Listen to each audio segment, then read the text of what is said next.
ഇവിടെ ഉണ്ടാക്കാൻ പോകുന്നത് ബീൻസ് തോരനാണ്. അപ്പം നമുക്ക് വീഡിയോയിലേക്ക് പോയാലോ. അപ്പൊ ഞാൻ ഇവിടെ ബീൻസ് ചെറുതായി അരിഞ്ഞെടുത്തിട്ടുണ്ട്.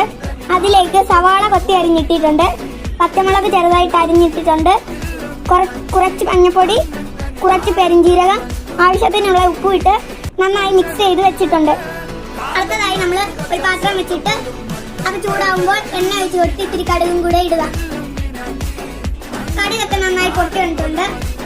ഈ മിക്സ് ചെയ്ത് വെച്ചിരിക്കുന്നത് അതിലേക്ക് ഇട്ട് കൊടുക്കാം. ഇത് ബീൻസിനകത്ത് നമ്മൾ ഇത്തിരി തേങ്ങയും കൂടി ഇട്ടായിരുന്നു, അത് പറയാൻ നിങ്ങളോട് മറന്നുപോയി ഞാൻ. അപ്പൊ നമ്മൾ ബീൻസ് ഇട്ട് കൊടുത്തിട്ടുണ്ട്, നന്നായി ഇളക്കി കൊടുക്കാം. ഇനി നമുക്ക് കറിവേപ്പില ഇട്ട് കൊടുക്കാം. ഇനി നന്നായിട്ട് ഇളക്കി കൊടുക്കാം. നമുക്കിങ്ങനെ തട്ടി പൊത്തി അടച്ചു വെക്കാം.